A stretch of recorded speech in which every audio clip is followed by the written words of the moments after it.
നമസ്കാരം. സൂര്യദീപം അസ്ട്രോളജിയിലേക്ക് എല്ലാവർക്കും സ്വാഗതം. നമ്മൾ ഇന്ന് ഇവിടെ സംസാരിക്കുന്ന വിഷയം ഉത്രാടം നക്ഷത്രത്തെക്കുറിച്ചാണ്. ഉത്രാടം നക്ഷത്രത്തിന്റെ 2025 വർഷത്തെ നവംബർ മാസ ഫലങ്ങളാണ് ഇവിടെ പറയുന്നത്. ഫലങ്ങളെക്കാൾ ഉപരി ഉത്രാടം നക്ഷത്രക്കാര് നവംബർ മാസത്തിൽ എന്തൊക്കെ ശ്രദ്ധിച്ച് മുന്നോട്ട് പോയാൽ അവരുടെ ജീവിതത്തിൽ സന്തോഷവും സമാധാനവും ഉണ്ടാകും എന്നുള്ളതാണ് നമ്മൾ പറയുന്നത്. അപ്പോൾ അതിനു മുമ്പായിട്ട് നമ്മളുടെ ചാനൽ ഇതുവരെ സബ്സ്ക്രൈബ് ചെയ്തിട്ടില്ല എങ്കിൽ സബ്സ്ക്രൈബ് ചെയ്യുക. അതോടൊപ്പം തന്നെ വീഡിയോകൾക്ക് ലൈക്ക് ചെയ്യാനും ഹൈപ്പ് ചെയ്യാനും മറക്കരുത്.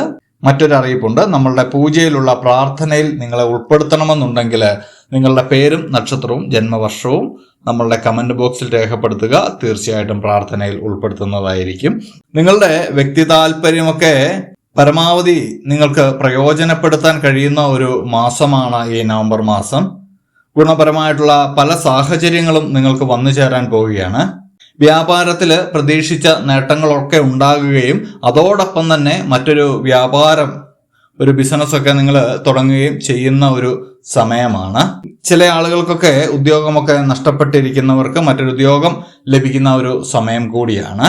വിദേശത്തു നിന്നും ജന്മനാട്ടിൽ വന്ന് ജോലിയൊക്കെ ചെയ്യാൻ ആഗ്രഹിക്കുന്നവർക്ക് വളരെ നല്ലൊരു സമയമാണ്. ബിസിനസ്സുകളൊക്കെ തുടങ്ങാൻ പറ്റിയൊരു സമയമാണ്. അതുപോലെ തന്നെ വിദേശത്തുള്ളവർക്കും നല്ല ഒരു സമയമാണ്. പുതിയ പുതിയ ജോലികളിലേക്ക് നിങ്ങൾ മാറാൻ കഴിയുന്ന ഒരു സമയമാണ്. ഉത്രാടം നക്ഷത്രക്കാർക്ക് എടുത്തു പറയേണ്ട ഒരു ഭാഗ്യം എന്ന് പറഞ്ഞാൽ ജോലിയിലും ബിസിനസ്സിലും ഒരുപോലെ മേന്മ ഉണ്ടാകുന്നു എന്നുള്ളതാണ് ഈ നവംബർ മാസം വന്നു ചേരുന്ന ഒരു പ്രത്യേക ഭാഗ്യം. സഹപ്രവർത്തകരുടെയൊക്കെ സഹായ സഹകരണങ്ങളാൽ പദ്ധതികളൊക്കെ ഏറ്റെടുക്കുവാനുള്ള സാധ്യതകളൊക്കെ വന്നു ചേരുന്നുണ്ട്. നേതൃസ്ഥാനമൊക്കെ ഏറ്റെടുക്കുന്നത് വഴി പല വിധത്തിലുള്ള ആനുകൂല്യങ്ങളൊക്കെ വന്നു ചേരുന്നുണ്ട്. രാഷ്ട്രീയ രംഗത്തുള്ളവർക്ക് പേരും പ്രശസ്തിയും ഒക്കെ ഉണ്ടാവുന്നതാണ്. അതുപോലെ തന്നെ കലാകായിക രംഗത്ത് പ്രവർത്തിക്കുന്നവർക്ക് പേരും പ്രശസ്തിയും ഒക്കെ ഉണ്ടാകുന്നുണ്ട്. കലാരംഗത്ത് പ്രവർത്തിക്കുന്നവരൊക്കെ പുതിയ പുതിയ ചില ആശയങ്ങളൊക്കെ മുന്നോട്ട് വയ്ക്കുകയും പ്രശസ്തിയിലേക്ക് കുതിക്കുകയും ഒക്കെ ചെയ്യുന്ന ഒരു സമയമാണ് ഈ നവംബർ മാസം. സങ്കീർണമായിട്ടുള്ള പ്രശ്നങ്ങൾക്കൊക്കെ നിങ്ങൾക്ക് ഉചിതമായിട്ടുള്ള തീരുമാനം കണ്ടെത്തുവാനുള്ള അവസരം വന്നു ചേരുന്നതാണ്.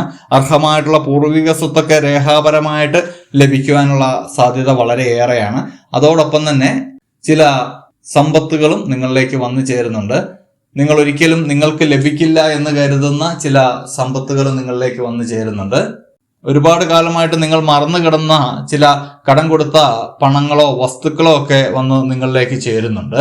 ശത്രുക്കളൊക്കെ മിത്രങ്ങളാകുന്ന ഒരു സമയമാണ്. നിങ്ങൾക്കെതിരെ ഉണ്ടായിരുന്ന ദുഷ്പ്രചരണങ്ങളൊക്കെ മാറിപ്പോകുന്ന ഒരു സമയം കൂടിയാണ്. ചില ലഹരി പദാർത്ഥങ്ങളുടെയൊക്കെ ഉപയോഗത്താൽ നിങ്ങൾ അടിമപ്പെട്ട് കിടന്നതൊക്കെ അതിൽ നിന്നൊക്കെ മുക്തി നേടി പുതിയൊരു ജീവിതം ആരംഭിക്കാൻ നിങ്ങൾക്ക് സാധിക്കുന്നതാണ്. പ്രണയബന്ധങ്ങളൊക്കെ വിവാഹത്തിൽ കലാശിക്കുന്നതാണ്. വിവാഹ കാര്യങ്ങളിലൊക്കെ ഒരു തീരുമാനമാവുന്ന ഒരു സമയം കൂടിയാണ്. നവംബർ അവസാനം ചെറിയ കാര്യങ്ങളൊക്കെ ശ്രദ്ധിക്കേണ്ടതുണ്ട്. വാഹനത്തിൽ നിന്ന് ചെറിയ അപകടങ്ങളൊക്കെ സംഭവിക്കാൻ സാധ്യതയുണ്ട്. സ്വന്തമായിട്ട് ഡ്രൈവ് ചെയ്യുന്നവരൊക്കെ ഒന്ന് ശ്രദ്ധിക്കുക. ദൂരയാത്രകളൊക്കെ നവംബർ 25 ശേഷം ഒരു 5 ദിവസത്തേക്കിന് ഒഴിവാക്കുന്നത് വളരെ നന്നായിരിക്കും. ഈ നവംബർ 25 ശേഷം ചില സാധനങ്ങളൊക്കെ മോഷണം പോകാനുള്ള സാധ്യതയുണ്ട്. അതുകൊണ്ട് വളരെ കരുതിയിരിക്കുക. എല്ലാ സാധനങ്ങളും കൃത്യമായിട്ട് സൂക്ഷിച്ചു വയ്ക്കുവാൻ ശ്രമിക്കുക. വിദ്യാർത്ഥികളെ സംബന്ധിച്ച് പഠന കാര്യങ്ങളിലൊക്കെ കൂടുതൽ ശ്രദ്ധ കേന്ദ്രീകരിക്കുന്നതാണ്. എന്നിരുന്നാലും ചിലരുടെ ചതിക്കുഴികളിൽ നിങ്ങൾ അകപ്പെടാൻ സാധ്യതയുണ്ട്. ചില അപവാദ പ്രചരണങ്ങളെ നിങ്ങൾ നേരിട്ട് അതിന്റെ സത്യാവസ്ഥ നിങ്ങൾ പുറത്തു കൊണ്ടുവരുമെങ്കിലും നിങ്ങളിലേക്ക് ചില ആളുകളുടെ ദുഷ്പ്രചരണം മൂലം നിങ്ങളുടെ ഭ്രവയ്ക്ക് മങ്ങലേൽക്കുന്നതാണ് വിദ്യാർത്ഥികളെ സംബന്ധിച്ച്. അതുകൊണ്ട് വിദ്യാർത്ഥികൾ ചെറിയ രീതിയിൽ ഒന്ന് കരുതിയിരിക്കുന്നത് വളരെ നന്നായിരിക്കും. ഉത്രാട നക്ഷത്രക്കാരുടെ നവംബർ മാസം പറയുകയാണെങ്കിൽ ബിസിനസ് പരമായിട്ടും ജോലിപരമായിട്ടും വളരെ ഉന്നതിയിലെത്തുന്നുണ്ട്. പ്രശസ്തിയൊക്കെ ഉണ്ടാവുന്നുണ്ടെങ്കിലും വിദ്യാർത്ഥികളെയൊക്കെ സംബന്ധിച്ച്, അതായത് കൗമാരക്കാരായവരെ സംബന്ധിച്ച് ചില പ്രശ്നങ്ങൾ ഇവർക്ക് ഉടലെടുക്കുന്നുണ്ട്. ഉത്രാടം നക്ഷത്രത്തിൽ പിറന്ന 22 വയസ്സിന് താഴെയുള്ള ആളുകൾ ഒന്ന് ശ്രദ്ധിക്കേണ്ട ഒരു സമയമാണ്. നിങ്ങൾക്ക് മറ്റു പ്രശ്നങ്ങളൊന്നും ഇല്ലെങ്കിലും നിങ്ങളുടെ പേര് കളങ്കപ്പെടുന്ന രീതിയിലുള്ള ചില പ്രവർത്തനങ്ങളൊക്കെ നടക്കുന്നുണ്ട്. അത് നിങ്ങൾ വളരെ ശ്രദ്ധിച്ച് കൈകാര്യം ചെയ്യേണ്ട ഒരു കാര്യമാണ്. അതുകൊണ്ട് അതൊന്ന് ശ്രദ്ധിക്കുക. ഈ വിഘ്നങ്ങളെല്ലാം മാറിപ്പോകാനായിട്ട് വിഘ്നേശ്വരനെ പ്രാർത്ഥിക്കുകയും പൂജിക്കുകയും ചെയ്യുക. പ്രാർത്ഥനയോടെ മുന്നോട്ട് പോവുക. അന്നദാനം നടത്താൻ കഴിയുമെങ്കിൽ ഒരാൾക്കെങ്കിലും അന്നദാനം നൽകുക. അപ്പോൾ ഇത്രയുമാണ് ഉത്രാടം നക്ഷത്രക്കാരുടെ നവംബർ മാസ ഫലങ്ങൾ. അപ്പോൾ ഇതുപോലെയുള്ള അറിവുകൾക്കും വിശേഷങ്ങൾക്കുമായിട്ട് എൻ്റെ ചാനൽ സബ്സ്ക്രൈബ് ചെയ്യുക. ഇനിയും മറ്റൊരു വീഡിയോയുമായിട്ട് നമുക്ക് വീണ്ടും കാണാം. നന്ദി, നമസ്കാരം.